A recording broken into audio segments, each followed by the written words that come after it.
ঈদ করতে করতে ঈদ এসে চলেও গেল, কিন্তু এখন পর্যন্ত আমি আমার ঈদের ব্লগই আপলোড করতে পারিনি। অথচ ফেসবুকে ঢুকলে দেখি সবার ঈদের আনন্দের মুহূর্তগুলো শেয়ার করা ডান। তাই বলে যে আমি ঈদে আনন্দ করিনি সেটা কিন্তু একদমই না। এবার ঈদে আমিও অনেক অনেক আনন্দ করেছি, বাট অনেক ব্যস্ত থাকার কারণে আমার ঈদের ব্লগটা আপলোড করতে পারিনি। ফাইনালি আমিও আজকে আমার ঈদের ব্লগটা আপলোড করছি। হাই গাইজ, আসসালামু আলাইকুম, it's me Roshni, welcome to our another new blog. কেমন আছেন আপনারা সবাই? আশা করি সবাই অনেক ভালো আছেন। আল্লাহর রহমতে আমরাও অনেক ভালো আছি। চলে এলাম আমার সেই কাঙ্ক্ষিত ঈদ ব্লগ নিয়ে, যেটা আমার মনে হয় আমি ছাড়া সবারই আপলোড করা ডান, কিন্তু এখন পর্যন্ত আমি একমাত্র ব্যক্তি যে কিনা ঈদের ব্লগ আপলোড করিনি। তাতে কি হয়েছে, যাই হোক, শুরু করছি একদম ঈদের দিন সকাল থেকে। এই প্রথমবার যে কুরবানির ঈদের দিন আমি এত সকালে ঘুম থেকে উঠেছি। তারপরে উঠে দেখি গুডুর বাবা আমারও আগে উঠে গরুকে গোসল টোসল করিয়ে দেন সে বাসায় এসে নিজেও রেডি হয়ে গেছে নামাজ পড়তে যাওয়ার জন্য। তাতে কি হয়েছে যে গুড্ডুর বাবার পরে ঘুম থেকে উঠেছি, তারপরও এবার আমি অনেক খুশি।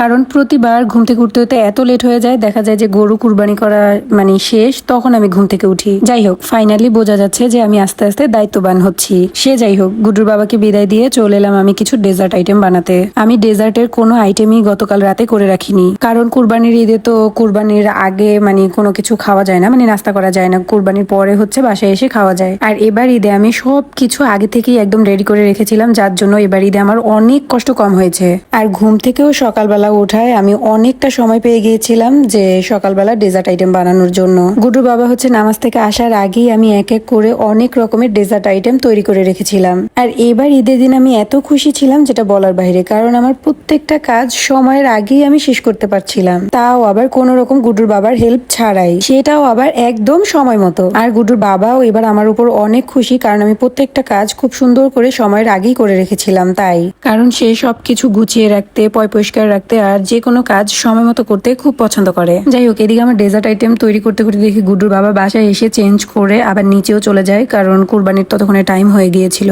কুরবানির ঈদের এই একটা জিনিসই আমার খুব খারাপ লাগে, যে গরুগুলোকে জবাই করতে হয়। সত্যি একটাবার ভেবে দেখেন, আমরা মাত্র 2-3 দিন আগে গরুটাকে কিনে এনে বাসায় রাখি বা একটু খাওয়া দাওয়া করাই, তাতেই গরুগুলোকে জবাই করতে আমাদের এত কষ্ট লাগে। আর যারা এত বছর ধরে গরুগুলোকে লালন পালন করে বিক্রি করে দেয় তাদের কতটা খারাপ লাগে। প্রকৃতপক্ষে তারাই আসল কুরবানিটা দেয়। আর এই যে দেখেন আমার একদিনের কষাইয়ের কি অবস্থা। তবে গুড্ডু বাবা বরাবরের মতনই কুরবানির ঈদটা খুব বেশি পছন্দ করে। যাই হোক, সে বাসায় আসতে না আসতেই বলা শুরু করে দিচ্ছে আমার খুব ক্ষুধা লাগছে, আগে আমাকে নাস্তা দাও। তাই তাড়াতাড়ি করে চলে গেলাম তার জন্য পরোটা বানাতে।